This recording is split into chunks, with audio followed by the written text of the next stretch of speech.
तत्सर्वमिलितं येन तस्मै श्रीगुरवे नमः। श्रीचैतन्यमनोभीष्टं स्थापितं येन भूतले स्वयं रूपः कदा मह्यं ददाति स्वपदान्तिकम्। वन्देऽहं श्रीगुरून् श्रीयुतपदकमलं श्रीगुरून् वैष्णवांश्च श्रीरूपं सागरजातं सहगण रघुनाथान्वितं तं सजीवं साद्वैतं सावधूतं परिजनसहितं कृष्णचैतन्यदेवं श्रीराधाकृष्णपादान् सहगण ललिता श्री विशाखान्वितांश्च हे कृष्णकरुणा सिन्धो दीनबन्धो जगत्पते गोपेश गोपिका कान्त राधा कान्त नमोस्तुते तप्त काञ्चन गौरांगी राधे वृंदावनेश्वरी वृषभानुसुते देवी प्रणमामि हरिप्रिये वाञ्छाकल्पतरुभ्यश्च कृपा सिन्धुभ्येव च पतितानां पावनेभ्यो वैष्णवेभ्यो नमो नमः। जय श्री कृष्ण चैतन्य प्रभु नित्यानंद श्री अद्वैत गदाधर श्रीवासदि गौर भक्तवृंद। हरे कृष्ण कृष्ण कृष्ण हरे हरे, हरे राम राम राम हरे हरे। नमो विष्णुदाय कृष्ण कृष्णाय श्रीमते भक्तिवेदांत स्वामी नामने। नमस्ते सारस्वती देवे गौरवाणी प्रचारणे निर्विशेष शून्यवाद पाश्चात्य देशतारिणे।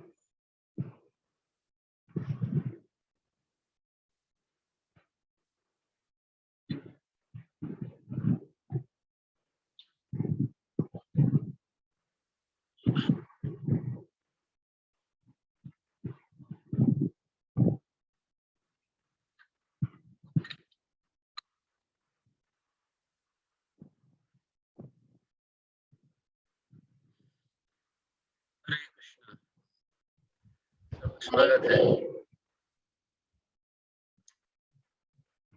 सबको स्वागत आज का दिन। जैसा रोज आप सब लोगों को पता ही रहते हैं, आज विशेष दिन है, नरसिंह भगवान की प्राकट्य दिवस है। आज का दिन भगवान श्री नरसिंह देव प्रहलाद महाराज की पुकार पर प्रकट हुए थे। वैसे आज का दिन सब लोग उपवास रखते हैं। आप में से कितने लोगों ने उपवास रखा?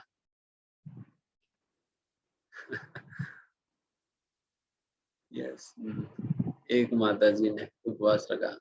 और अच्छा, एक ही? अरे नहीं, कई लोग हैं। आकाश, अमित, विजिता माता जी और आशीष।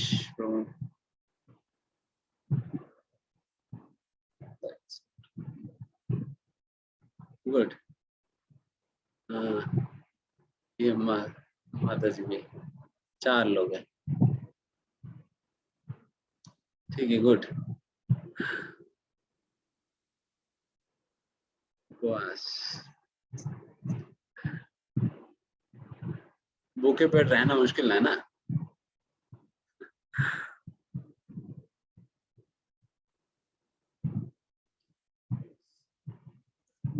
ऐसा उपवास शब्द का अर्थ है उपा मतलब नजदीक, बहुत क्लोजली, एंड वास मतलब रहना।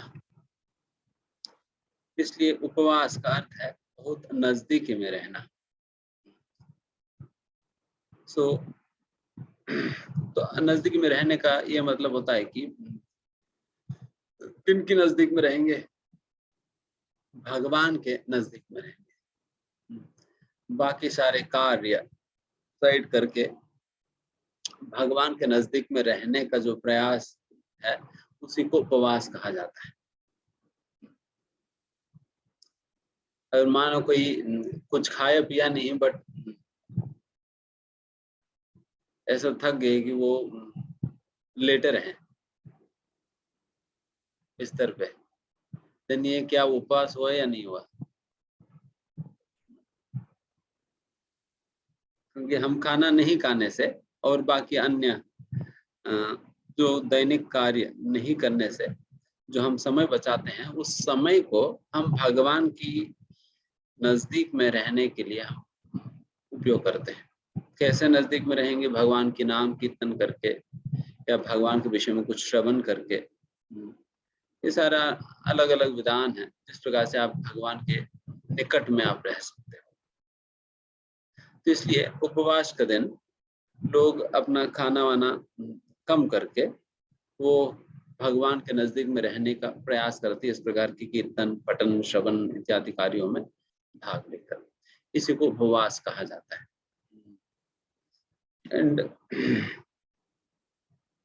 एंड वैसा भगवान की प्राकट्य दिवस पर इस प्रकार से उपवास रखना एक रीति है जो अनंत समय से चले आ रही है।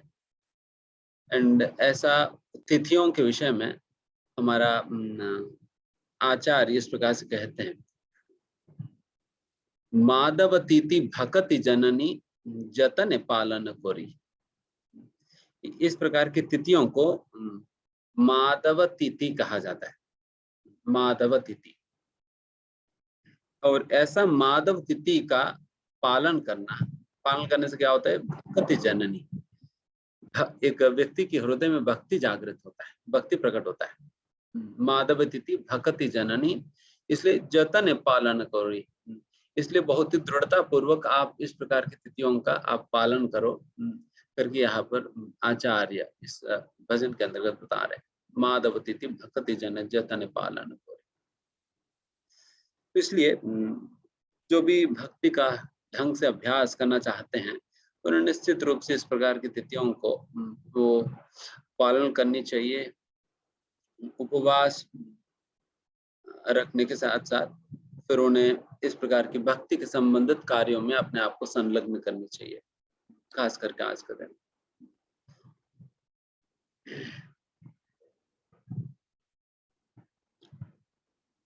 एंड वैसा आज ऊपर से संडे भी पड़ गया, सभी को छुट्टी का दिन है,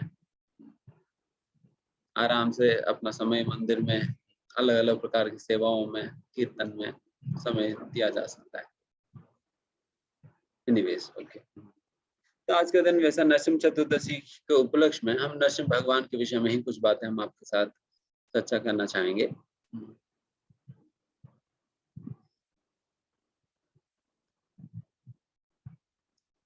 वैसा नरसिंह भगवान वैसा तो काफी फेमस है, खास करके बच्चों में बहुत लाइक करते लोग बच्चे। एंड नरसिंह भगवान के डॉल्स भी काफी फेमस है, एक तो हनुमान जी और दूसरा नरसिंह भगवान, दोनों एक विलक्षण रूप में तो दिखाई पड़ते, तो फिर इसलिए फिर बच्चे भी बहुत लाइक करते हैं नरसिंह भगवान।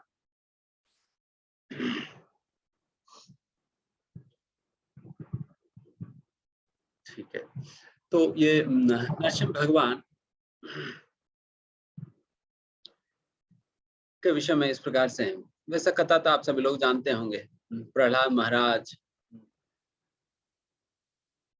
किस प्रकार से बहुत छोटे बालक थे एंड उनकी प्रार्थनाएं और खास करके उनकी जो भगवान के प्रति जो भक्ति था, उस भक्ति वजह से भगवान विवश होकर प्रहलाद महाराज के संरक्षण करने हेतु प्रकट होते हैं। एंड प्रहलाद महाराज के वृत्तांत से कई शिक्षाएं हम प्राप्त कर सकते हैं, उन शिक्षाओं के विषय में थोड़ा सा आज के दिन हम चर्चा करेंगे। सबसे पहला शिक्षा, भक्ति इज नॉट लिमिटेड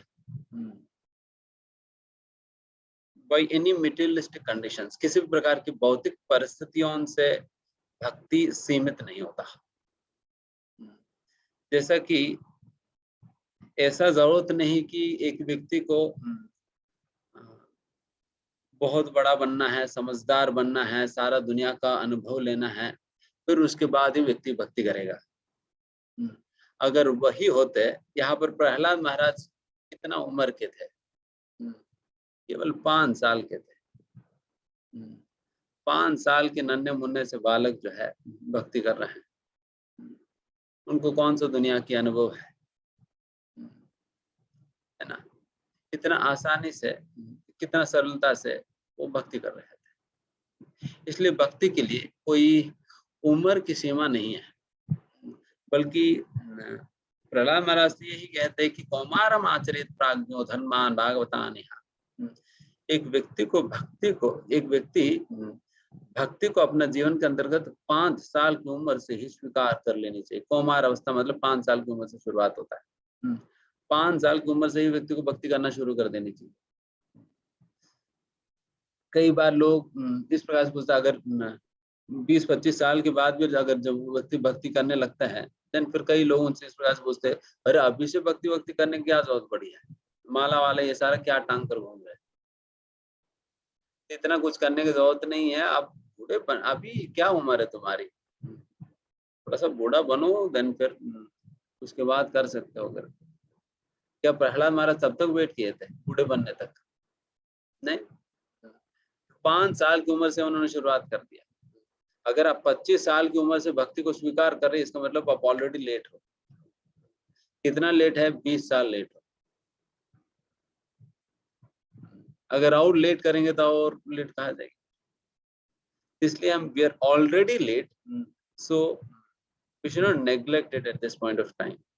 हम ऑलरेडी लेट है, इसलिए हम अभी के समय पर उसको हमें नेग्लेक्ट नहीं करनी चाहिए।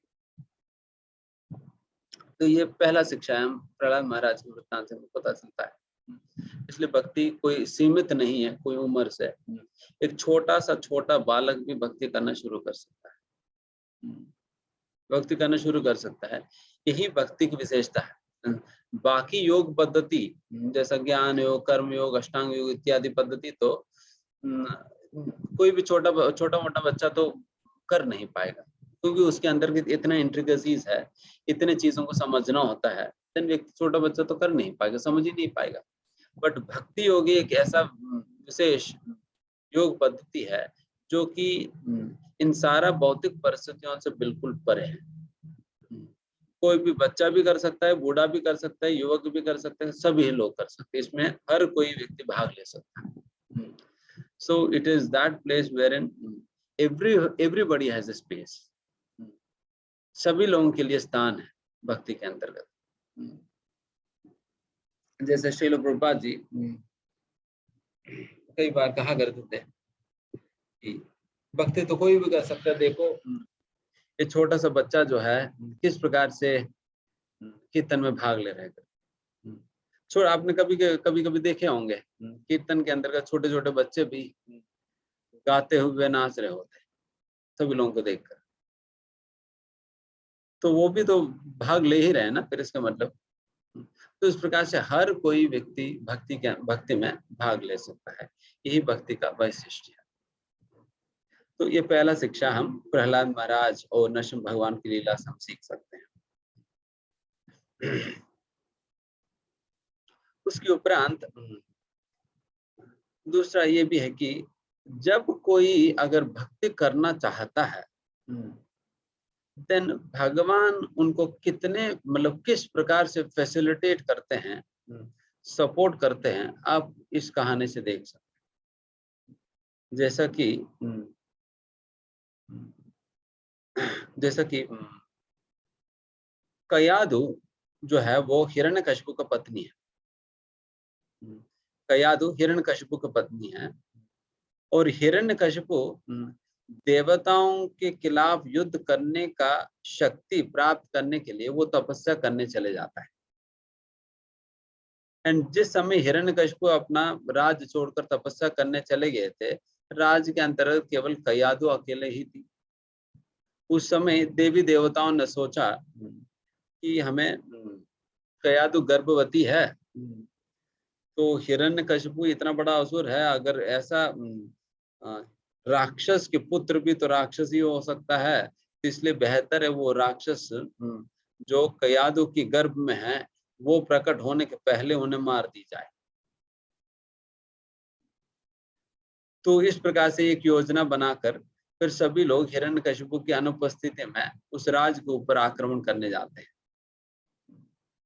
फिर राज के ऊपर आक्रमण करने जाते हैं, तो फिर हिरण्यकशिपु ही मेन व्यक्ति, हीरो ही नहीं है, तो फिर बहुत आसानी से देवी देवताएं बाकी सभी लोग हरा देते हैं और कयादु को बंदी बनाकर अपने साथ ले जाते हैं। कयादु को अपने साथ ले जाते हैं मारने, ताकि कयादु गर्भ के अंदर शिशु को मारना चाह रहे हैं। एंड जैसा कयादु को इस प्रकार से ले जा रहे हैं, उसी समय नारद मुनि प्रकट होते हैं। और नारद मुनि प्रकट होकर पूछते, अरे तुम किस प्रकार की घृणित कार्य करने जा रहे हो? एक गर्भ के अंदर शिशु को मारने जा रहे हो, कितना बेकार कार्य है ये करके उन्हें थोड़ा डांटते हैं। और फिर बताते हैं कि आप सोच रहे कि कयाधु के गर्भ के अंदर राक्षस है, बट वो राक्षस नहीं है बल्कि विशुद्ध भक्त है। और भक्तों में भी शिरोमणि है ये प्रहलाद, एंड वो कयाधु के गर्भ से प्रकट होने वाला है। और ऐसा प्रहलाद को आप मारने जा रहे हो करके नारद मुनि उन्हें डांटते हैं। तब इन लोगों को समझ में आता है कि वो लोग कितना बड़ा गलती करने जा रहे हैं। तुरंत फिर ये लोग कयाधु का प्रदक्षिणा, कयाधु का या कयाधु के गर्भ के अंदर जो प्रहलाद महाराज है उनकी प्रदक्षिणा करते हैं। उनकी प्रदक्षिणा करने के भाव से कयाधु को प्रदक्षिणा करके प्रणाम करके कयाधु को फिर वापस अपने मतलब को छोड़कर चले जाते हैं। देखिए, जब भगवान कितना संरक्षण दे रहे हैं ना, कयाधु के गर्भ में है, बिल्कुल निस्सहाय अवस्था में थे। कयाधु भी कुछ नहीं कर सकती अगर ये लोग मारने जाएं तो, बट फिर भी उस समय भगवान नारद मुनि को भेजकर फिर उनकी संरक्षण किया। फिर आगे जाकर फिर कयाधु को नारद मुनि अपने आश्रम में ले गए थे ताकि दोबारा इस प्रकार की विपत्ति ना आ सके। तो फिर अपने आश्रम में ले जाकर वही रखे थे। एंड वहां पर नारद मुनि तो कौन है, नारद मुनि तो बहुत बड़े भक्त है भगवान के, और निरंतर रूप से भगवान की नाम कथा की गान करते रहते हैं। और ऐसा नारद मुनि अगर किसी को अपना आश्रम में ले गया तो फिर क्या करेगा? तो हमेशा भगवान की कथा सुनाया करते थे कयाधु को। कयाधु तो हमारी तरह श्रोता है, तो वो तो सो जाती थी बेचारा, नारद मुनि कहते थे और वो सो जाती थी। बट फिर भी नारद मुनि रुकते नहीं थे, वो सुनाते थे कथा, क्योंकि उनको लगता था कि उनको पता था कि कयाधु के गर्भ के अंदर जो प्रहलाद है वो सुन रहे हैं। तो इस प्रकार से प्रहलाद महाराज की ट्रेनिंग कयाधु के गर्भ के अंदर ही शुरुआत होगी। आप सोचिए, कयाधु के गर्भ के अंदर ट्रेनिंग शुरुआत होगी, तो ट्रेनिंग वहां पर भी दिया जा सकता है। इसलिए परसों एक प्रभुपाद जी का कोट हम पढ़ रहे थे, उसमें प्रभुपाद जी कहते हैं कि भगवान के नाम का कीर्तन या जप एक माँ के गर्भ के अंदर भी संभव है। यही ज्वलित उदाहरण है प्रहलाद महाराज का कि वो कयाधु जो माँ उनके गर्भ के अंदर है, तब भी वो सुन रहे थे कथा। इसलिए खास करके जो गर्भवती स्त्री होता है तो उन्हें सूचित किया जाता है गर्भ के समय पे वो ज्यादा से ज्यादा भगवान की कथाएं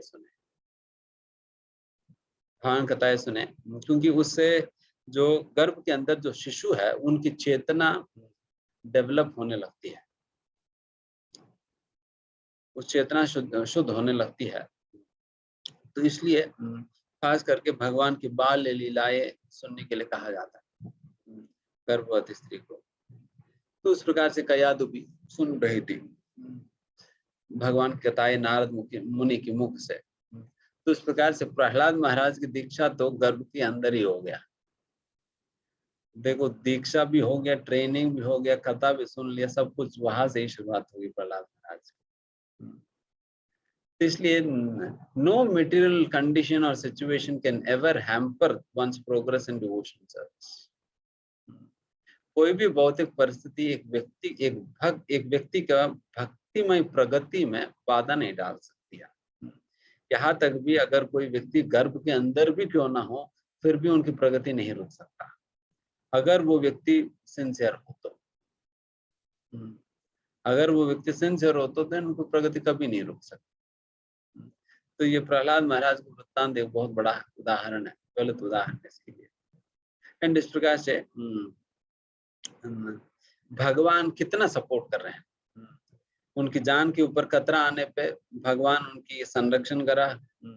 फिर उसके उपरांत उनको गर्भ के अंदर ही ट्रेनिंग दिला दिया, कथा सुनाया, दीक्षा भी होगी, सब कुछ हो गया। तो इतना कुछ भगवान ने सपोर्ट किया प्रहलाद महाराज को। So this is how the Lord supports a sincere soul. अगर कोई असलियत में बहुत सिंसियर है भक्ति को लेकर, भगवान हर प्रकार की सपोर्ट प्रोवाइड करते हैं। ये भी हम प्रहलाद महाराज के वृत्तांत से सीख सकते हैं। यह दूसरा शिक्षा है। एंड तीसरा शिक्षा,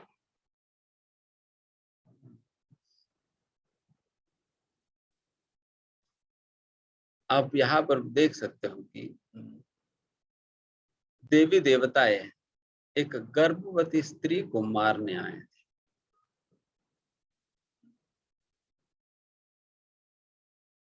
शायद आज के समय पर कोई नहीं सोच सकता, कोई सेन व्यक्ति। तो यहाँ पर ये बात हमें सीखने के लिए मिलता है कि अगर कोई व्यक्ति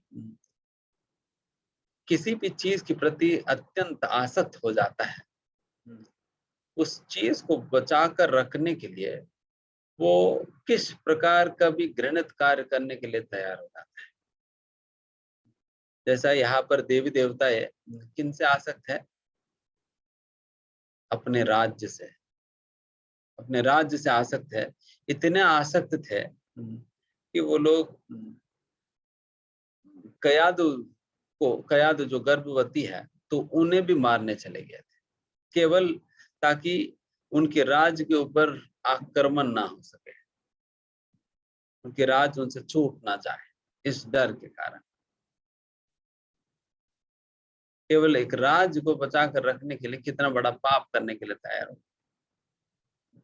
उसी प्रकार से अगर किसी भी वस्तु के प्रति या व्यक्ति के प्रति हम बहुतेक प्रकार की आसक्ति हम रखेंगे, फिर निश्चित रूप से वो आसक्ति हमसे गलत प्रकार के कार्य करा सकती है। इसलिए एक व्यक्ति को उस प्रकार की आसक्ति बढ़ाने से बचाना है अपने आप, नहीं तो फिर फंस जाएगा व्यक्ति। ये भी तीसरा शिक्षा हम सीख सकते हैं कि किसी भी व्यक्ति और वस्तु के प्रति हमें भौतिक प्रकार की आसक्ति नहीं रखनी चाहिए। अगर उस प्रकार से रखने पे देन हमसे घृणित कार्य कराएगी। तो ये हम तीसरी शिक्षा हम इस वृत्तांत से हम समझ सकते हैं। एंड यहाँ पर एक और बात देख सकते हैं कि हिरण्यकशिपु जैसा व्यक्ति भी तपस्या करता है। तो तपस्या करना बहुत बड़ी बात नहीं है।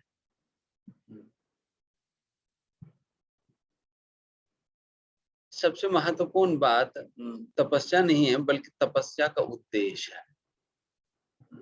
यहाँ पर हिरण्यकशिपु की तपस्या का क्या उद्देश्य है?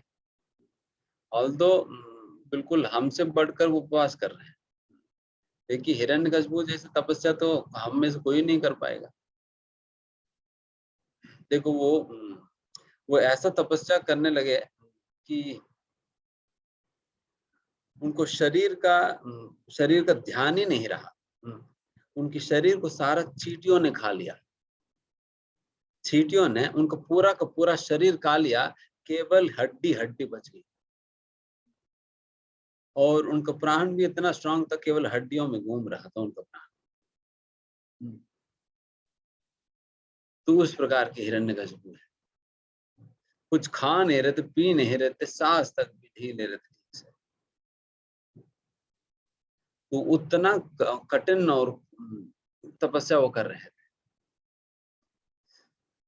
तो इस प्रकार की तपस्या करना हमारा जीवन का लक्ष्य नहीं होता, ये भक्ति नहीं होता है। या उस प्रकार की तपस्या करने का भी जरूरत नहीं पड़ता भक्ति के अंतर्गत। भक्ति के लिए, क्योंकि इस प्रकार की तपस्या को भगवत गीता के अंतर्गत भगवद्गीता में 3 प्रकार की तपस्याओं के विषय में चर्चा किया जाता है। तामसिक तपस्या, राजसिक तपस्या और सात्विक तपस्या। और उसके परे भी एक और तपस्या है, वो विशुद्ध सत्व की तपस्या है। ये 4 प्रकार की तपस्या है। तो ये जो हिरण्यकशिपु जो जिस तपस्या के अभ्यास कर रहे हैं यहाँ पर, एक किस प्रकार की तपस्या है? तामसिक तपस्या है। क्योंकि तामसिक तपस्या के अंतर्गत एक व्यक्ति केवल और केवल अपना शरीर को अत्यंत पीड़ा देता है, अपना शरीर को और अन्यों को पीड़ा देता है। तो यहाँ पर भी ये क्या कर रहे हैं? केवल अपने आप को पीड़ा दे रहे हैं। जैसे उदाहरण के लिए रावण जब कैलाश में वो गए थे शिव जी को प्रसन्न करने, तपस्या करने लगे, कितना तपस्या करने पर भी शिव जी नहीं आ रहे थे। शिव जी भी अवॉइड कर रहे थे, ये कौन जाएगा करके वेट अवॉइड कर रहे थे। बट फाइनली रावण ने क्या किया? अपना सिर काट कर यज्ञ कुंड में डालने लगे थे, सिर काट कर यज्ञ में डाल रहे थे। तो ऐसा तपस्याओं को तामसिक तपस्या कहा जाता है। कितना पीड़ा दे रहे हैं अपना बेकार का। तो फिर फाइनली मजबूरी में शिव जी को प्रकट होना पड़ा। तो यहाँ पर भी रावण उसी प्रकार की तामसिक तपस्या कर रहे थे। उनका तपस्या का विधान भी उसी प्रकार की थी, एंड फिर साथ ही साथ उनकी तपस्या का उद्देश्य भी क्या था? केवल वो तपस्या इसलिए कर रहे ताकि उन्हें इत पर्याप्त मात्रा में शक्ति प्राप्त हो जाए, जिस शक्ति से वो देवताओं को मार सके और स्वर्ग को वो प्राप्त कर सके। बस इसी के लिए कर रहे हैं। तो इसलिए एक व्यक्ति को इस प्रकार की तपस्या और इस प्रकार की गलत उद्देश्य से नहीं करनी चाहिए। और हमारा भक्ति के अंतर्गत तपस्या क्या होता है? भक्ति के अंतर्गत तपस्या हम करते हैं केवल भगवान को प्रसन्न करने के लिए, खास करके गुरु की आज्ञा का पालन करने के लिए, चाहे जिस प्रकार का भी परिस्थितियों के द्वारा गुजरना भी पड़े, एंड जिस प्रकार का चीजों को भी अपनाना पड़े, या जिस प्रकार का चीजों को भी हम छोड़ना पड़े, हम सारा कुछ करने के लिए तैयार होते हैं। तो भक्ति के अंतर्गत तपस्या का मतलब ही होता है to abide, to do whatever it takes to abide by the instructions of the spiritual master is what is tapasya in bhakti. भक्ति के अंतर्गत तपस्या का मतलब यही है, गुरु की आज्ञा का पालन करने के लिए जो कुछ भी करना पड़े व्यक्ति करने के लिए तैयार होता है। अगर कुछ छोड़ना पड़े छोड़ देगा, अगर कुछ स्वीकार करना हो पड़ा तो स्वीकार करेगा, सब कुछ करने के लिए तैयार हो जाएगा। सो यही विशुद्ध सत्व की तपस्या है। यहाँ पर तपस्या अपनी इच्छा या द्वेष के आधार पर नहीं किया जा रहा है, अपनी इच्छा या द्वेष के आधार पर नहीं किया जा रहा है। क्योंकि कई बार अगर मान लो जब अगर कुछ, जैसे कई बार लोग यमुना में गंगा में जब नहाने जाते हैं, फिर वो लोग इस प्रकार सोचते हैं कि कुछ वो छोड़ देते हैं, मैं आज से जीवन भर ये नहीं खाऊंगा, छोड़ देते हैं। जनरली कई बार लोग ऐसा चीज छोड़ देते हैं वो वैसे भी नहीं खाने वाला, और कहते कि आज से मैं जीवन भर करेला नहीं खाऊंगा, पहले भी नहीं खाते थे। तो उस प्रकार की करते हैं। बट आइडियली फिर इसलिए वहां पर इस प्रकार का नियम रखा जाता है कि नहीं, आपको अपना जो सबसे अच्छा जो लगता है वो चीज छोड़ना है। तो इस प्रकार से अपनी इच्छा और द्वेष के आधार पर त्याग करते हैं लोग जनरली, बट भक्ति के अंतर्गत हम उस प्रकार से नहीं करते। We are not bothered about our desire and our hatred. हमारी इच्छा द्वेष के ऊपर हम डिसीजन नहीं लेते हैं, हम डिसीजन लेते हैं गुरु और कृष्ण की इच्छा के आधार पे। एंड ये असलियत में तपस्या होता है। एंड ऐसा तपस्या ये सारे 3 गुणों के परे हैं, ये दिव्य तपस्या है, जिस दिव्य तपस्या के विषय में यहाँ पर अपने भागवतम के अंतर्गत ऋषभदेव कहते हैं, तपो दिव्यम पुत्र कायेन सत्वम शुद्धेत यस्मात् ब्रह्म सौख्यम अनंतम। एंड इस प्रकार की दिव्य तपस्या करने से क्या होता है, शुद्धेत यस्मात्, एक व्यक्ति का, देखिए कुछ हाँ सुबह वाली यहाँ पे आ पे आ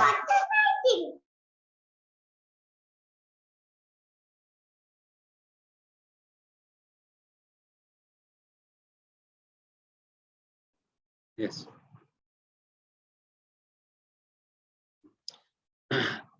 भक्ति के अंतर्गत हम इस प्रकार की तपस्या करते हैं।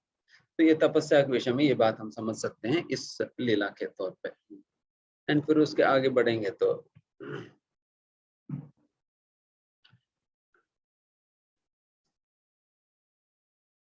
यहाँ पर आप देख सकते हैं कि प्रहलाद महाराज कितने छोटे से बालक हैं,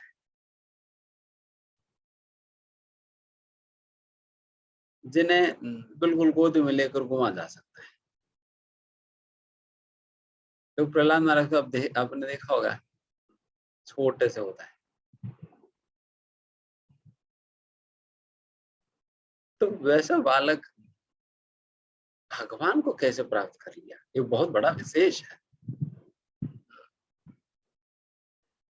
वो भगवान जिन्हें बड़े बड़े ऋषि योगी मुनि लोग हजारों सालों तक कठिन तपस्याओं का आचरण करके भी प्राप्त नहीं कर सकते हैं, तो वैसा भगवान को तो एक नन्हा मुन्ना से बालक प्राप्त कर लिया।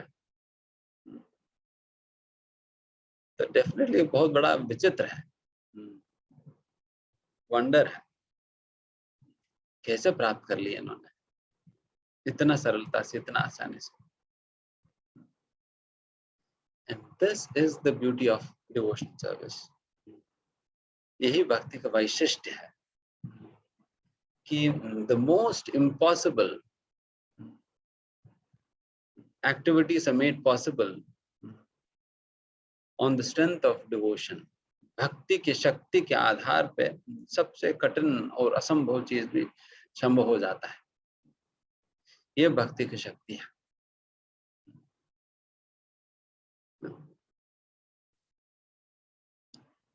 यहाँ पर अब प्रहलाद महाराज के विषय में देख सकते हो कि किस प्रकार से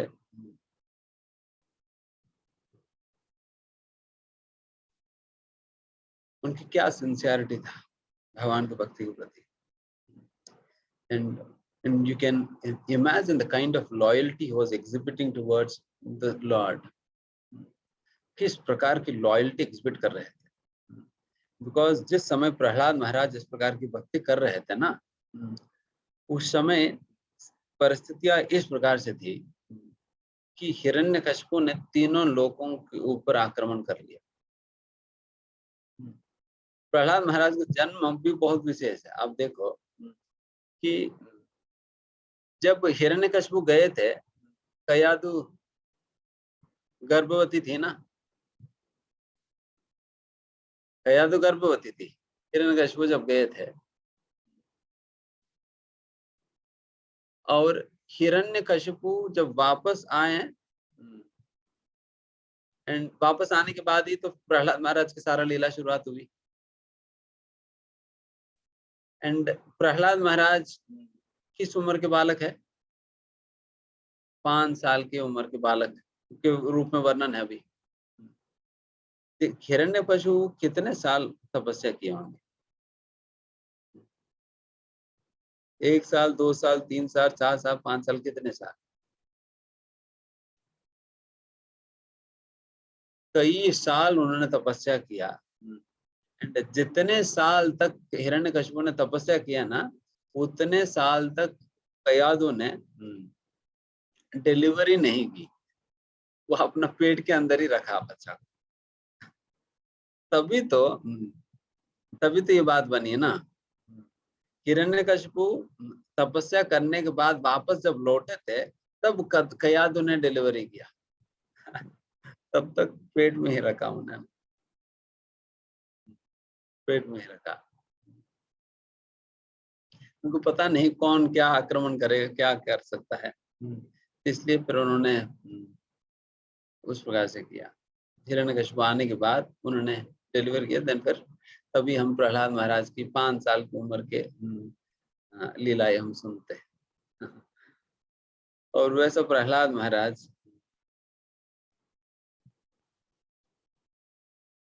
के विषय में हम बता रहे थे, हम उनकी लॉयल्टी के विषय में जो हम बता रहे थे ना कि उस समय हिरण्यकशिपु पूरा तीनों लोगों को उन्होंने आक्रमण कर लिया। एक बार तपस्या करने के बाद उनके पास इतना शक्ति आ गई कि कोई उन्हें हरा नहीं पा रहा था। तो उसकी वजह से फिर वो तीनों लोगों का आक्रमण कर लिया। एंड सभी का सभी उन्हीं का ही बातों के अनुसार चला करते थे। यहाँ तक भी देवी देवताएं भी सभी का सभी उन्हीं का ही आज्ञा के अनुसार चलते थे। वो जैसा कहते थे और जैसा चाहते थे सभी लोगों को उस प्रकार से करना पड़ता था। अब देखो, अब सोचो कि जब मर्जी बारिश हो, जब मर्जी धूप हो, एंड अगर मान लो कि अभी बहुत गर्मी हो रहे हैं, अगर आपको लगे कि अरे अब बहुत गर्मी लग रहा है, थोड़ा ठंडक होना है, अगर तुरंत ठंडा हो जाए तो क्या होगा? देन एग्जैक्टली वही होता था हिरण्यकशिपु के साथ। वो जो चाहते थे वो हो जाता था, बस उस प्रकार से करना पड़ता था लोगों को। अगर उनको जब मर्जी, अगर चाहे बारिश होना है, बारिश कराना ही पड़ता है इंद्र को। कोई नहीं, ये नहीं कह सकता अरे अभी मौसम नहीं, अभी समर चल रहे हैं, थोड़ा रेनी सीजन शुरू होने के बाद हम बारिश कराएंगे, नहीं कह सकते। डर के मारे तो कराना ही पड़ेगा। क्योंकि इंद्र क्या करते थे, इंद्र तो हिरण्यकशिपु जब इंद्र के सिंहासन पे बैठा करते तो उस समय इंद्र हिरण्यकशिपु की ग्लास में सोम रस डालते थे। जिस प्रकार से कोई आप बार में जाएंगे तो आपकी ग्लास में वेटर दारू डालेगा, तो उस प्रकार से उनके ग्लास में इंद्र की काम है सोम रस डालना। एंड बृहस्पति जी चामर डुलाते थे। एंड उनके पैर रखने के स्थान अश्विनी कुमार उनकी फुट रेस्ट बन गए थे। फुट रेस्ट मतलब समझते हैं ना, जहां पर पैर रखा जाता है। अश्विनी कुमार दोनों लेटकर फुट रेस्ट बन गए, तो उनके ऊपर पैर रखते थे हिरण्यकशिपु। तो वो उनको बोलने का भी जरूरत नहीं पड़ता था, वो केवल अपने आंखों की इशारा पे पूरा देवी देवताओं को नचाते थे, आंखों के इशारा पे। तो ऐसा शक्तिशाली राजा है हिरण्यकशिपु। एंड उन्होंने क्या किया, पूरा राज्य के अंदर सारा यज्ञ सब कुछ बंद करा दिया। यज्ञ वगैरह सब कुछ बंद करा दिया। एंड फिर उन्होंने क्या किया कि अभी कोई और नाम नहीं लिया जाएगी, केवल और केवल एक ही मंत्र जपा जाएगी, वो है हिरण्यकशिपु का नाम। इसलिए ओम नमो नारायणाय छोड़ दिए सभी लोग ओम हिरण्यकशिपे नमः इसकी जप करने लगे थे। कई लोग 16 माला पे पहुंच गए। तो इस प्रकार से सभी लोग उन्हीं का नाम ले रहे थे, क्योंकि भयभीत थे सभी लोग कि अरे ये क्या कर देगा कर। तो इस प्रकार से बहुत बुरा अवस्था था उस समय। एंड आप सोचिए, जिस व्यक्ति को देवी देवताएं तक भी चैलेंज नहीं कर पा रहे थे, वैसे व्यक्ति को एक 5 साल की उम्र की बालक चैलेंज करना, कितना हिम्मत होना होगा। उनकी क्या धैर्य था, क्या हिम्मत थी कि चैलेंज कर दी हिरण्यकशिपु। और हिरण्यकशिपु तो प्रहलाद महाराज नाम सुन तो शायद कांपने लगते थे उस समय। उस प्रकार की जबरदस्त चैलेंज कर दी उन्होंने हिरण्यकशिपु को। क्योंकि कितना मारने का प्रयास करने के बावजूद भी मर नहीं रहे थे। कितने प्रकार से उन्होंने प्रयास किया, सांपों से ढसवाने का प्रयास किया, और एक शेर के साथ एक कमरे में रख दिया, फिर भी कुछ नहीं हुआ। एक हाथी से दबा देने की प्रयास किया गया था, तब भी कुछ नहीं हुआ। एक पहाड़ के ऊपर ले जाकर पानी के अंदर गिरा देने का प्रयास किया था, तब भी कुछ नहीं हुआ। आग के ऊपर रख के जला देने का प्रयास किया गया था, तब भी कुछ नहीं हुआ। तो हिरण्यकशिपु इतना बड़ा राजा जिनकी इशारा के अनुसार सारा कुछ चलता था, एंड वैसा राजा एक छोटा सा बालक को दंड नहीं दे पा रहे थे। यही बहुत बड़ा उदाहरण है इस बात के लिए कि जैसा हम अक्सर कहते हैं ना, राके कृष्ण मारे के और मारे कृष्ण राके के। अगर जिनकी रक्षा भगवान खुद करना चाहते हैं उनको मार कौन कर सकते हैं, उनको मार कौन सकते हैं, और जिनको भगवान मारना चाहते हैं उनकी रक्षा कौन कर सकता है। प्रहलाद महाराज हालांकि उनकी बहुत ही निस्सहाय स्थिति था, और ऐसा निस्सहाय बालक भी हिरण्यकशिपु जैसा व्यक्ति कुछ नहीं कर पाया। कितना निस्सहाय स्थिति था प्रहलाद महाराज की। देखिए कि अगर देखो कि अगर किसी के जीवन में कुछ भी किसी भी प्रकार की तकलीफ आता है, हम तुरंत क्या करते हैं, अपने परिवार की आश्रय लेते हैं, अपने माता की, पिता की, भाई का आश्रय लेते हैं, इस आशा के साथ कि वो लोग हमें बचाएंगे, हमारी रक्षा करेंगे। कुछ भी विषम परिस्थिति आने पर वही लोग तुम्हें जो बचाएंगे करके इस प्रकार के भरोसे के साथ हम उनके साथ रहते हैं, और जब भी कुछ तकलीफ आने पर उनके पास जाते हैं। एंड वैसा संरक्षण देने वालों में सबसे महत्वपूर्ण रोल तो पिता का होता है। पिता का होता है ना, क्योंकि माँ प्रेम देती है और पिता संरक्षण देता है। एंड आप सोचिए, जिस व्यक्ति को संरक्षण देना है, अगर वही व्यक्ति तलवार लेकर सामने खड़े हो जाए जान से मारने के लिए, देन व्यक्ति जाए कहाँ, जाए कहाँ। अगर कुछ तकलीफ होने पर तो फिर पिता का ही आश्रय लेता है बच्चा, एंड वही बच्चे को मारने अगर पिता ही तैयार हो जाए तलवार लेकर, देन कहाँ और भागे। That is why Prahlad Maharaj की बहुत ही निस्सहाय स्थिति था, कंप्लीटली हेल्पलेस सिचुएशन है। एंड ऊपर से अगर सोचे ठीक है, अगर तलवार लेकर खड़े हो जाएंगे तो पुलिस के पास जाएंगे फिर, बट यहाँ पर वो भी ऑप्शन नहीं रहा, क्योंकि सारा पुलिस तो उन्हीं का है, सारा सैनिक तो उन्हीं का है, उन्हीं का राज्य चल रहा है, उन्हीं का गवर्नमेंट चल रहा है। तो that option also was not there, वो ऑप्शन भी नहीं रहा उनके पास। तो इस प्रकार की एब्सोल्युटली निस्सहाय स्थिति है प्रहलाद की। एंड ऐसा निस्सहाय स्थिति में भी वो कभी डर नहीं रहे थे। उनके आत्मविश्वास, उनकी इतना विश्वास था भगवान पे कि उनके अंदर तनिक मात्र भी डर नहीं, तनिक मात्र भी डर नहीं। इतना निडर थे, एक समय पर फिर हिरण को समझ नहीं आया कि इनके साथ क्या ही करे। देन फिर उन्होंने सोचा कि ठीक है, अगर स्कूल में अगर प्रॉपर ट्रेनिंग दिलाई जाए, देन वो नारायण को बोलकर फिर मेरी भजन करेगा करके फिर उन्होंने सोचकर फिर स्कूल में भेजते हैं। फिर एक दिन फिर स्कूल से वापस जब प्रहलाद महाराज आते हैं तो प्रहलाद महाराज को अपने गोदी में बिठाकर हिरण्यकशिपु उनसे पूछने लगते हैं कि बेटा काफी दिन से स्कूल जा रहे हो, तो थोड़ा सा जरा बताओ कि तुमने आज तक क्या क्या सीखा, टीचर ने क्या क्या पढ़ाया। इस प्रकार से पूछने पे प्रहलाद महाराज क्या करते सुनिए। प्रहलाद महाराज कहते हैं कि श्रवणम कीर्तनम स्मरणम पाद सेवनम अर्चनम वंदनम दास्यम सख्यम आत्मनिवेदनम, ये श्लोक तब सुनाते हैं।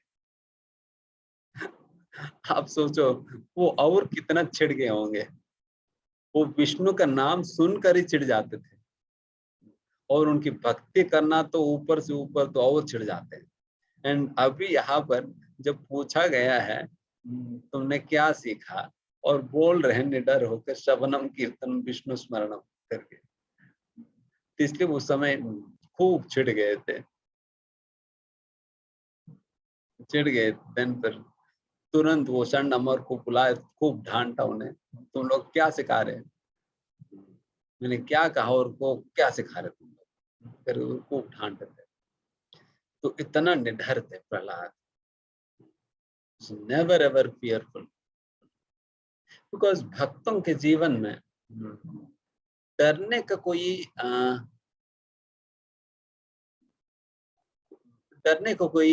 कारण नहीं रहता है।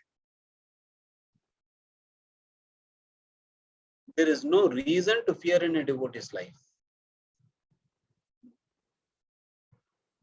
इसलिए डरते नहीं है, मतलब हम जैसे भक्त नहीं है, प्रहलाद महाराज जैसा डरते नहीं है, बिकॉज उनके जीवन कोई और कारण नहीं रहा।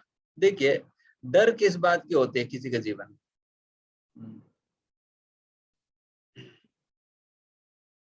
मुझे मारेगा या नहीं तो मेरे से कुछ छीन लेगा करके ना, बस इसी बात की डर है।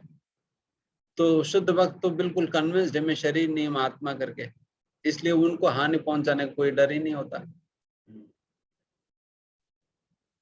एंड फिर दूसरा, वो सब कुछ भगवान का मानता है, सब कुछ मेरी इस दुनिया के अंदर कुछ भी मेरा नहीं है, सब कुछ भगवान की है करके उनकी विश्वास है, उसके कारण कुछ छूटने का या कुछ खोने की कोई डर नहीं है।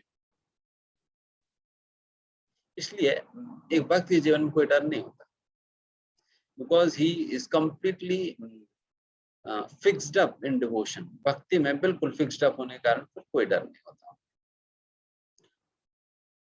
बट भक्तों जैसे प्रहलाद महाराज भी कहते हैं ये बात, नरसिंह भगवान से जब उनकी बात हो रहा था, मतलब प्रहलाद महाराज की बात होती रहती है नरसिंह भगवान से, तो जब नरसिंह भगवान प्रकट हुए थे, जब बात कर रहे थे प्रहलाद महाराज नरसिंह भगवान से, तब नरसिंह भगवान से कहते देखो मुझे इस प्रकार की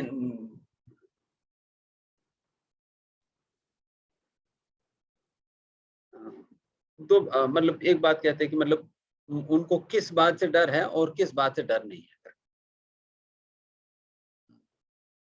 वो कहते हैं कि मेरा स्थिति क्या होगी इससे मुझे कोई डर नहीं है, क्योंकि नारद मुनि की कृपा से मैंने बिल्कुल सीख गया किस प्रकार से आपके नाम स्मरण करनी चाहिए, इसलिए मुझे कोई डर नहीं। एंड फिर डर किस बात से है, डर बस इसी बात से है कि कभी भी आपकी स्मरण छूट ना जाए।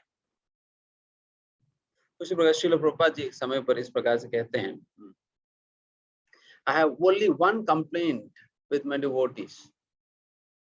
मेरे शिष्यों के साथ मेरे एक कंप्लेंट है। क्या कंप्लेंट है? They do not fear माया। माया से डरते नहीं लोग। समस्या ये है, जिनसे डरना चाहिए उनसे डरते नहीं है, जिनसे डरने का जरूरत नहीं है उससे डरते हैं। जिससे डरने की जरूरत नहीं है उससे डरते हैं, जिससे डरने का जरूरत है फिर उससे डरते नहीं। माया से डरना चाहिए फिर डरते नहीं, क्योंकि माया से डरेंगे तभी तो बचेंगे। मैं तभी तो व्यक्ति अपने आप को माया से ज्यादा से ज्यादा दूर रखेगा। अगर डर नहीं तो फिर नजदीक जाकर फिर खेलने का प्रयास करेगा। तो यही बात है ना, क्योंकि डर भी एक अच्छा चीज है अपने आप को माया से बचाने के लिए। जैसा कि छोटा बच्चा कई बार वो आग के पास जाकर खेलने लगता है। क्यों? क्योंकि उनके अंदर आग को लेकर कोई डर नहीं, इसलिए वो बेचारों कभी भी जल सकता है, कभी भी उनके हाथ जल जाएगी। बट वही हमारे केस में हमारे अंदर आग को लेकर डर है, इसलिए हमारी हाथ जलने की चांसेस कम होगा। बट वही छोटे बच्चा का क्योंकि वो बहुत फ्रीली आग के साथ खेलेगा, इसलिए उनकी हाथ जल जाएगी आसानी से। इसी प्रकार से यहाँ पर डर हमें आग से बचा रही है। अगर डर ही नहीं होता हमारे हृदय में आग के प्रति, देन हम भी आग को लाइटली लेकर हम आग के साथ खेलने लगेंगे, देन फिर हम भी जल जाएंगे। इसलिए डर हमें आग से बचा रही है। उसी प्रकार से अगर माया के प्रति डर है तो माया से बचाएगी डर, इसलिए वो डरना चाहिए करके प्रभुपाद जी यहाँ बता रहे हैं, है ना, डरना चाहिए।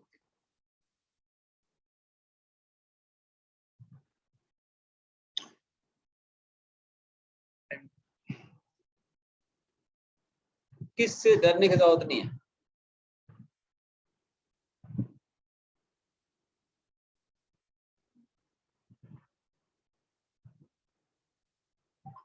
किससे डरने की जरूरत नहीं। जैसा हमें कंपनी में बॉस से डरने की जरूरत नहीं, या हमें जॉब छूट जाएगी करके भी डरने की जरूरत नहीं, या क्या होगा अपने जीवन में इसका भी डरने की जरूरत नहीं। तो इस प्रकार की बातों को लेकर डरने की जरूरत नहीं। जिन बातों को लेकर लोग इतना परेशान होकर इतना टेंशन एंग्जाइटी लेते हैं, वो सारे बातें असोचयन अन्वसोचस्तम प्रज्ञावादाम सभासचे। असोचयन, उन चीजों के लिए बहुत ज्यादा सोचने के लिए, विचार करने का, एंग्जाइटी लेने की जरूरत नहीं सारी चीजों को,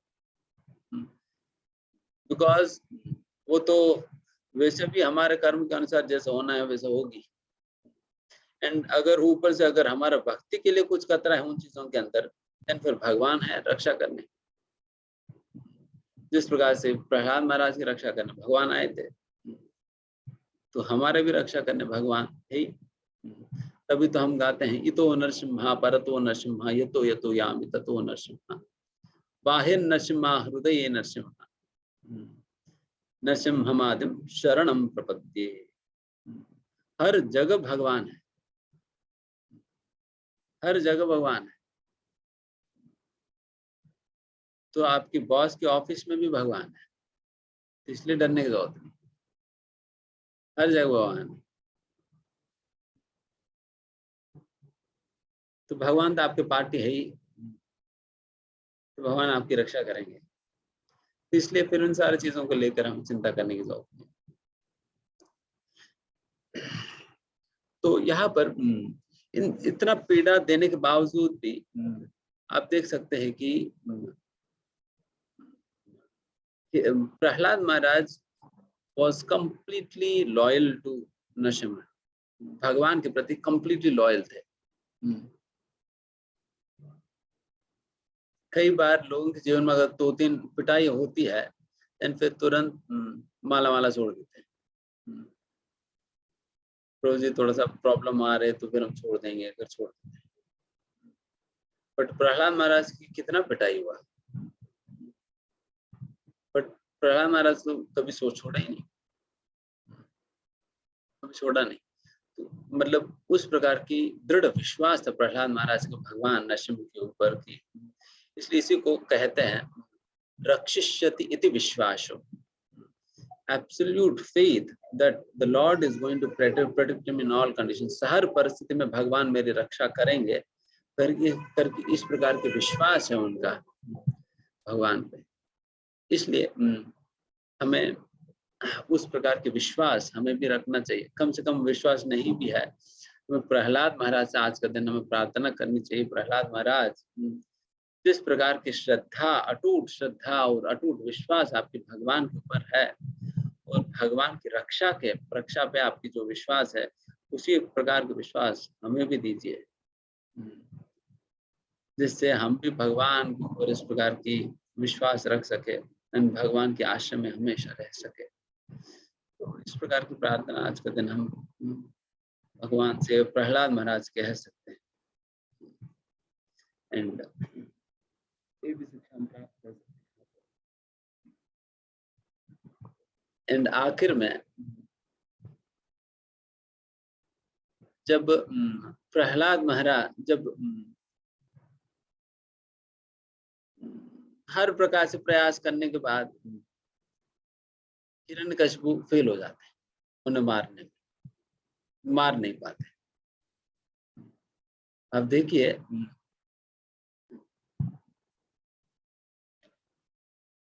इतना बड़ा व्यक्ति हिरण्यकशिपु एक छोटा सा बालक की वजह से परेशान है। इतना परेशान हो गए थे हिरण्यकशिपु की उनको रात रात नींद नहीं आता, रात रात नींद नहीं आता था। एंड सो यहाँ पर आप ये बात देख सकते हैं, हिरण्यकशिपु के पास इस दुनिया के अंतर्गत जो कुछ भी व्यक्ति चाहेगा सब कुछ हिरण्यकशिपु के पास था। धन दौलत सब कुछ था उनके पास। कोई भी ऐसा चीज नहीं है जो उनके पास नहीं है। इतना सारे चीजें होने के बावजूद भी एक कारण काफी है हमें दुखी करने, एक कारण काफी दुखी करने के लिए। इतना कुछ उनके पास होने के बावजूद भी एक छोटा सा कारण था जिसकी वजह से हिरण्यकशिपु को ये सारे चीज मिलकर उनको आनंद नहीं दे पा रही थी, बट ये एकमात्र चीज उनको दुख दे रहा है। पूरा दुनिया उनकी बातों के अनुसार चल रहा है, एक ही छोटा सा बालक उनकी बात नहीं सुन रहा है, बस उसकी वजह से परेशान है। बाकी सारा दुनिया उनकी बात सुनने के बाद भी उनको आनंद नहीं मिल रहा है। इसलिए परेशान होने के लिए एक कारण भी काफी है। दुनिया भर की चीजें होने के बाद भी वो सारा चीज मिलकर भी आपको आनंद नहीं दे सकते,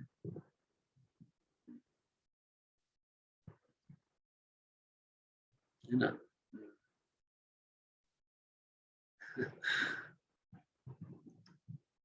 कई बार मानो बहुत बड़ा व्यक्ति है, वो बच्चा एसी रूम में सो रहा है, मच्छरदानी लगाकर एसी रूम में सो रहा है, एंड उस मच्छरदानी के अंदर एक मच्छर घुस गई है। तो एक छोटा सा मच्छर उनको रात भर सोने नहीं देगी। वो कैसा रहे, मैं इतना बड़ा अमीर आदमी हूँ, मुझे क्यों काट रहे हैं? तुम अमीर हो क्या है, मुझको क्या मतलब है, तो काटेगी अपना। तो उस प्रकार से प्रहलाद महाराज बहुत ही इनसिग्निफिकेंट व्यक्ति थे हिरण्यकशिपु के सामने, बट फिर भी हिरण्यकशिपु उनसे परेशान। इसलिए हिरण्यकशिपु की तरह हम इस दुनिया भर की सारी चीजें हम इकट्ठा कर भी ले, उन सारे चीजों से आनंद नहीं मिलेगा, क्योंकि कोई ना कोई हमारा जीवन के अंतर्गत कोई ना कोई कारण बचा ही रह जाएगी जिसकी वजह से दुख आएगा। इसलिए कोई भी व्यक्ति बच नहीं सकता इस दुनिया में ना, तो इसलिए बेहतर है। एंड दूसरी ओर हिरण्यकशिपु का सब कुछ था और प्रहलाद महाराज की बात नहीं सुन रहे थे, वो दुखी है। एंड दूसरी ओर प्रहलाद महाराज की केस देखो, उनके पास कुछ भी नहीं था, कोई नहीं थे उनके सपोर्ट में, अपना पिता भी सपोर्ट में नहीं थे, उस प्रकार की निस्सहाय स्थिति था। उस निस्सहाय स्थिति में कोई नहीं होते हुए भी केवल और केवल भगवान थे उनके पक्ष में, वो खुश थे, वो खुश थे। उनके आनंद को कोई डिस्टर्ब नहीं कर पा रहा, कोई नहीं था उनके साथ, फिर भी वो खुश थे। उसी प्रकार से हमारे पास सब कुछ होने के बावजूद भी हम अगर भगवान नहीं है तो हम दुखी होंगे, हमारे पास कुछ ना होते हुए भी भगवान अगर हमारे साथ है तो हम खुश रहेंगे। तो ये शिक्षा हम प्रहलाद महाराज की वृत्तांत से हम सीख सकते हैं। तो हमेशा यही प्रयास करनी चाहिए, हम हमेशा भगवान के पक्ष में रहें या हम हमेशा भगवान के पक्ष में रहें। तो ये शिक्षा हम प्रहलाद महाराज के वृत्तांत सीख सकते हैं। एंड लास्टली ये बात है कि जब हिरण्यकशिपु को मारने नरसिंह भगवान प्रकट हो गया,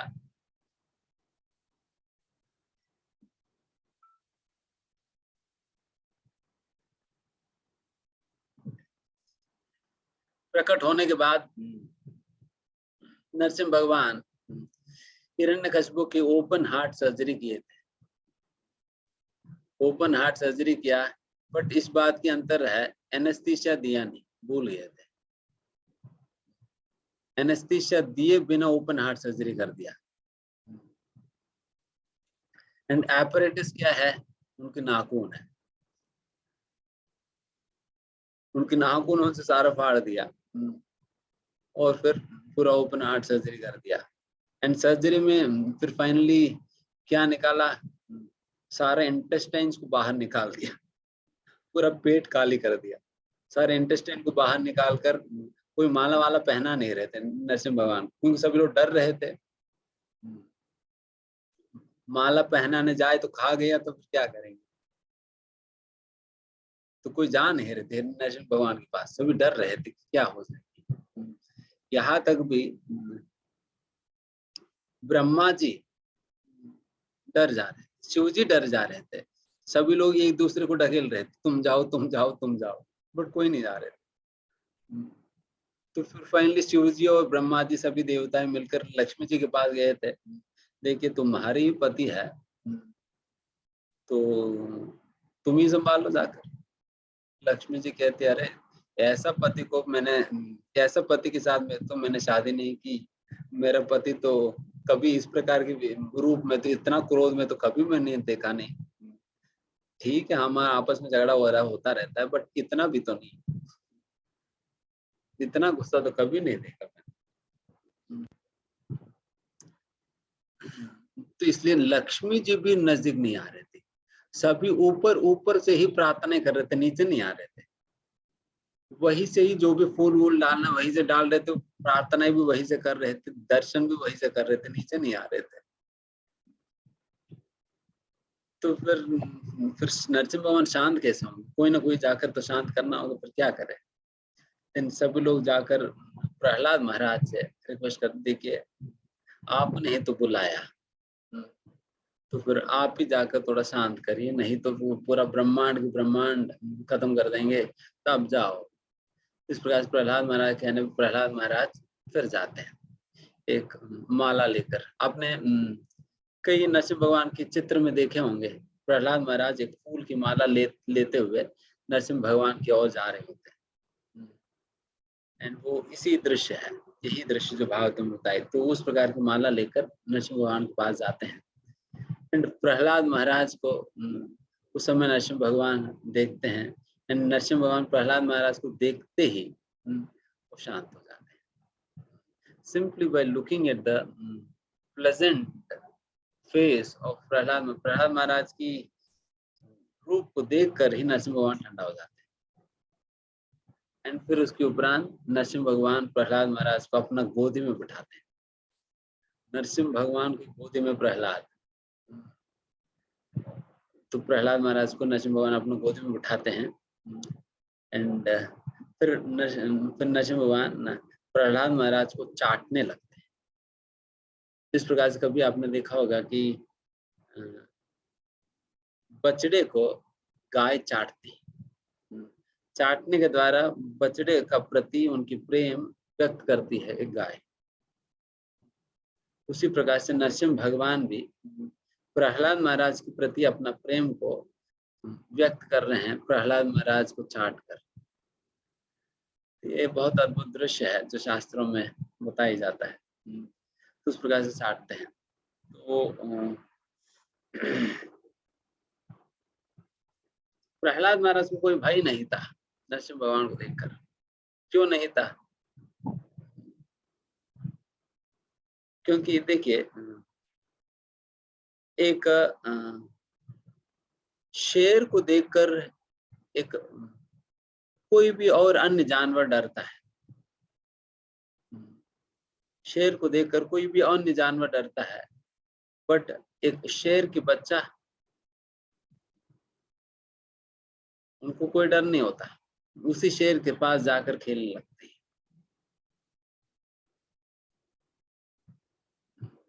जिस शेर को देखकर बाकी सारे जानवर डर रहे हैं, बट शेर के बच्चा के अंदर तो कोई डर नहीं है। तो उसी प्रकार की कनेक्शन है यहाँ पर प्रहलाद महाराज का और हिरण्यकशिपु का। जिस प्रकार से एक बिल्ली का मुंह एक चूहे के लिए मृत्यु के रूप में दिखाई पड़ता है, एंड वही बिल्ली का बच्चा के लिए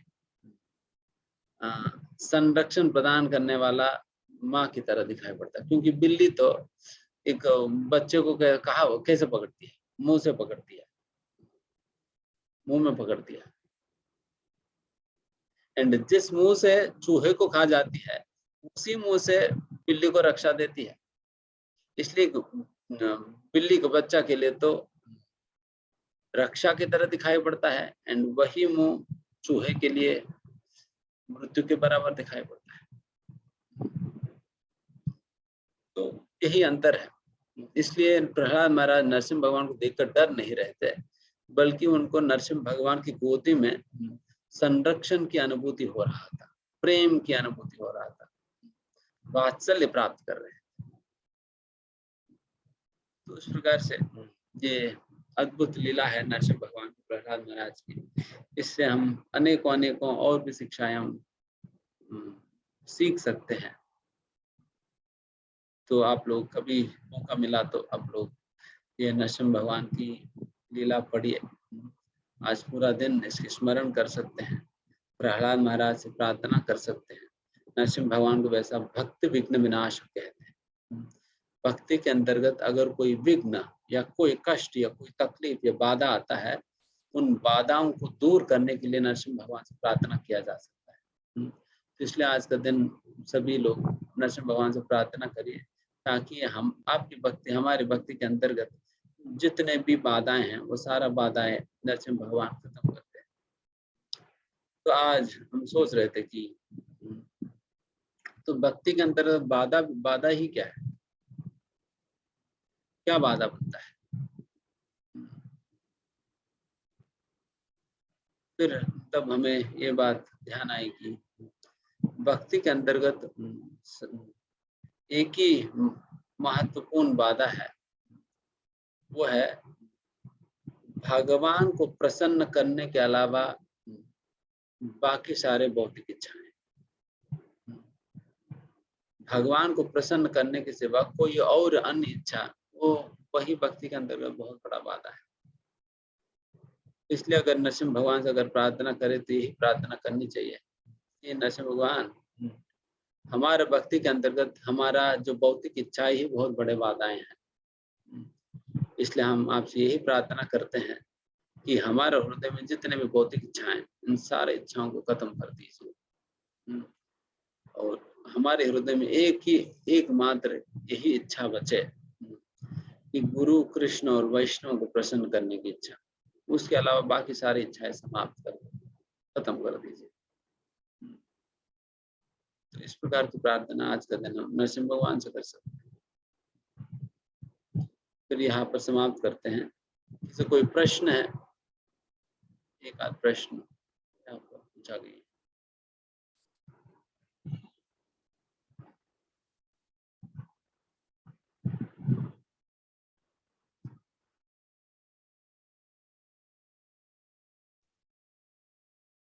हरे कृष्णा प्रभु जी, दंडवत प्रणाम।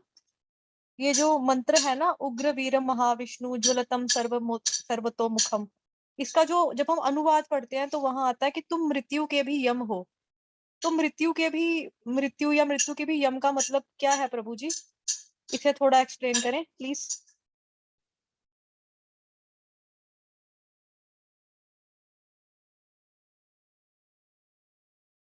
प्रभु जी आपकी आवाज नहीं आ रही है। इसके विषय में मतलब ये और भी एक दो बार आता है। जैसा उदाहरण के लिए भागवतम के अंतर्गत एक श्लोक है, उसमें भगवान के नाम के विषय में कहते हुए बात कहते हैं, यद विभेति स्वयं भयम, यद विभेति स्वयं भयम, जो भय की जो मूर्तिमान रूप है वो भी भगवान को देखकर डर जाती है।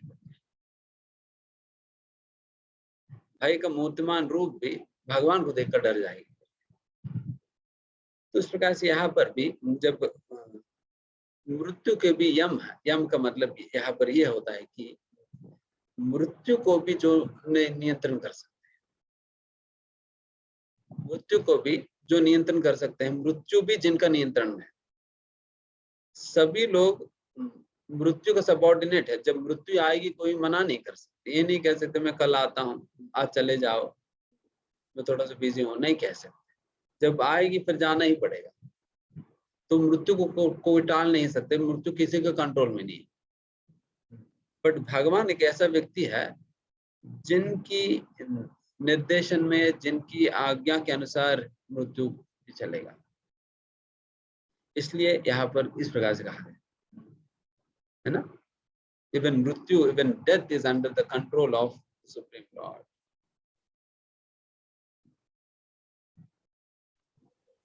हरे कृष्णा प्रभु जी, दिस साइड श्याम। बोलिए। यस प्रभु।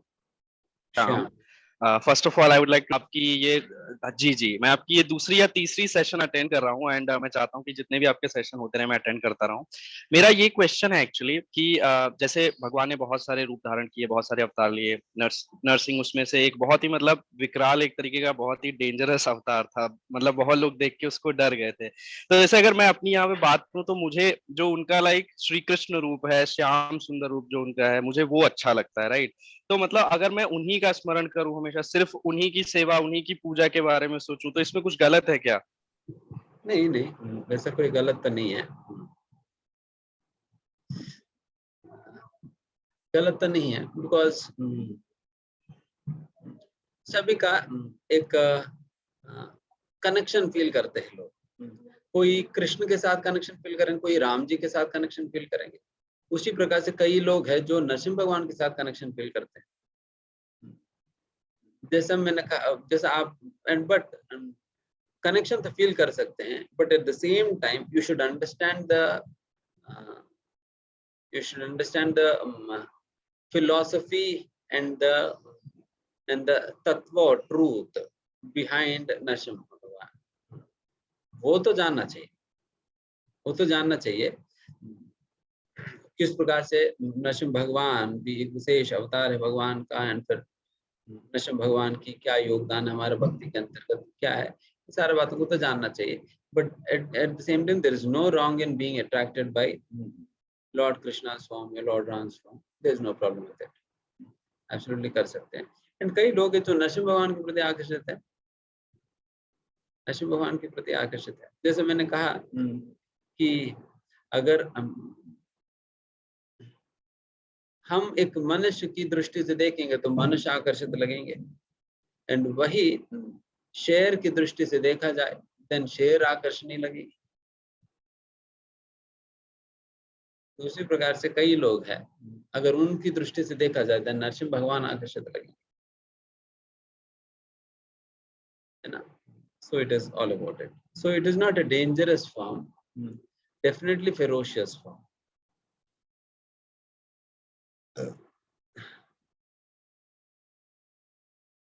और किसी का प्रश्न?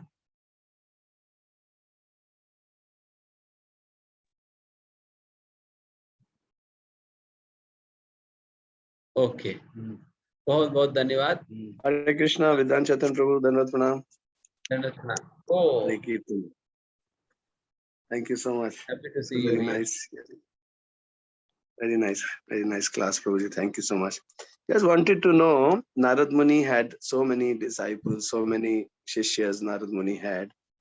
Like Mragadi was one, Dhruv Maharaj was another one, Valmiki ji was there.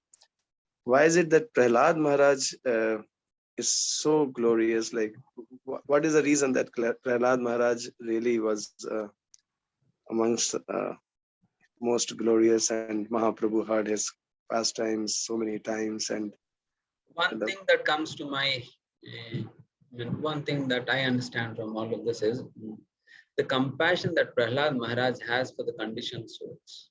oh, That is unmatching, unparalleled. ध्रुव महाराज या बाकी सभी लोगों में उस प्रकार की कंपैशन तो नहीं दिखाई पड़ता जो प्रहलाद महाराज के अंदर कंपैशन है। He was not into going to Vrindavan or going to somewhere doing his own bhajan.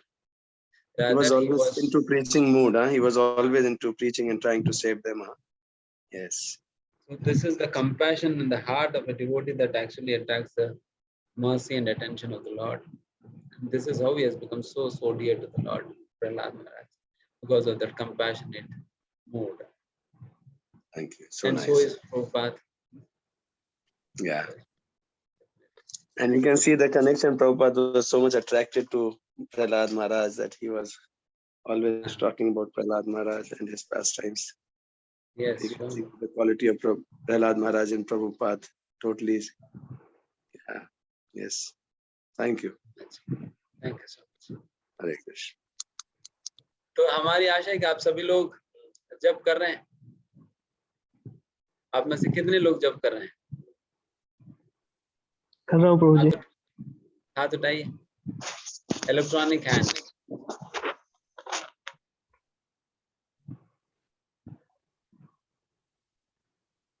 How many of you are chanting? आप में से कितने लोग जप कर रहे हैं? 13, 14, 15. Okay, 90.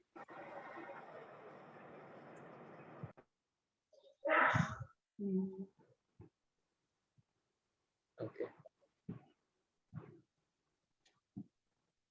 काफी लोग हैं। वेरी गुड, धन्यवाद। आप लोग जो लोग जप नहीं कर रहे हैं तो निश्चित रूप से आज बहुत ही शुभ दिन है। आप लोग अपना जप शुरुआत करिए। जो जप कर रहे हैं तो आप लोग और आगे बढ़िए जप की गुणवत्ता बढ़ाने में और संख्या बढ़ाने में।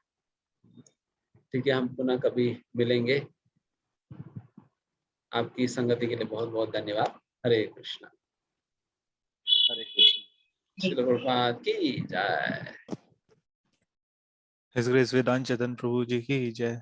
आज का बहुत इम्पोर्टेंट दिवस है नरसिंह चतुर्दशी, और इसके पावन अवसर पर जैसे कि आप सभी लोगों ने हिज ग्रेस वेदांत चेतन प्रभु जी के मुखारविंद से इतनी सुंदर कथा श्रवण करी, और हम प्रभु जी का भी धन्यवाद देते हैं।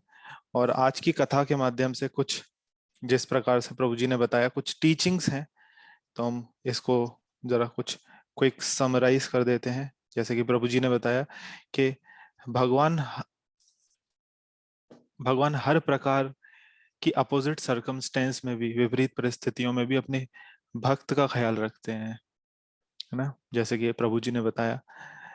और हमें अपने आप को किसी भी भौतिक रूप से आसक्त नहीं रखना चाहिए, वरना कोई भी हमसे घृणित कार्य हो सकता है। और जैसे कि यहाँ पे हमने देखा हिरण्यकश्यपु, जैसे प्रभु जी ने बताया कि किस प्रकार से हिरण्यकश्यपु तपस्या में लगे हुए थे। प्रभु जी ने रावण का भी एग्जाम्पल बताया, तो वो एक तामसिक तपस्या है। तो तपस्या इंपॉर्टेंट नहीं है, उसके पीछे जो है मोटिव क्या है वो इम्पोर्टेंट है। और प्रभु जी ने श्रीला प्रभुपाद जी का भी एग्जाम्पल देके बताया कि प्रभु जी ने बताया कि हमें माया देवी से डरना चाहिए, है ना। जैसे कि छोटा बच्चा आग से डरता है ना, तो वो छोटा बच्चा आग से नहीं डरता है, तो उसमें वो उंगली डाल देता है तो जल भी जाता है ना। तो इसलिए हमें प्रभु जी ने बताया कि एक विशेष चीज कि हमें माया देवी से डरना चाहिए, जैसे कि प्रभुपाद जी बताते हैं। और भक्त के अंदर जो है तपस्या करने का मतलब क्या है, भक्त के अंदर अगर भक्त तपस्या कर रहे हैं तो वो उसके पीछे सिर्फ और सिर्फ एक ही मोटिव है कि वो अपने गुरु की प्रसन्नता के लिए, भगवान की प्रसन्नता के लिए वो तपस्या कर रहे हैं, अपनी स्वेच्छा से कोई तपस्या नहीं कर रहे हैं। और आज के इस पावन अवसर पर जैसे कि प्रभु जी ने बताया कि हमें प्रहलाद महाराज से प्रार्थना करनी चाहिए, आर्त भाव से प्रार्थना करनी चाहिए कि जैसा कि उनका अटूट विश्वास है भगवान के ऊपर, वैसा ही विश्वास दृढ़ निश्चय हमारे अंदर भी आए। और लास्ट में जैसे प्रभु जी ने बताया हिरण्यकश्यपु और प्रहलाद का एग्जाम्पल देते हुए कि अगर हमारे पास सब कुछ है, जैसे कि हिरण्यकश्यपु के पास क्या था, सब कुछ था, मगर उनके पास भगवान नहीं थे, तो वो खुश नहीं थे। और यहाँ पे देखा जा सकता है कि प्रभु जी ने जैसा बताया कि प्रहलाद महाराज जिनके पास बहुत सारी परेशानियां थी और बहुत उनके जो माता पिता थे वो उन्हें मतलब विपरीत परिस्थितियों में डाल दे रहे थे, मगर उसके बाद भी वो उनके पास भगवान थे तो वो खुश थे फिर भी। तो इसी प्रकार से हमें भी अपने जीवन में भगवान को ऐड करना चाहिए। हम जो भी अपने जीवन में कार्य कर रहे हैं उसमें भगवान को जोड़ना चाहिए, अपने जीवन को कृष्णा कॉन्शियस बनाना चाहिए, अपनी लाइफ को स्पिरिचुअलाइज करना चाहिए। तो बहुत बहुत धन्यवाद अभी आप सभी लोगों का। हम पुनः इसी प्रकार अगले सप्ताह मिलेंगे इस संडे की कक्षा में। और हम हिज ग्रेस वेदांत चेतन प्रभु जी का भी बहुत बहुत धन्यवाद देना चाहते हैं उनकी उपस्थिति के लिए, उनके कीमती समय के लिए। हम वेदांत चेतन प्रभु जी के लिए एक बार हरे कृष्ण महामंत्र बोलेंगे। हरे कृष्णा कृष्णा कृष्णा कृष्णा कृष्णा हरे हरे, हरे राम हरे राम राम राम हरे हरे। हरे कृष्ण कृष्ण कृष्ण कृष्ण हरे राम राम राम हरे हरे। हरे कृष्णा। देन अब हम ये मीटिंग एंड करते हैं और हम पुनः फिर से इस क्लास को दोबारा से करेंगे अगले सप्ताह। हरे कृष्णा, धन्यवाद।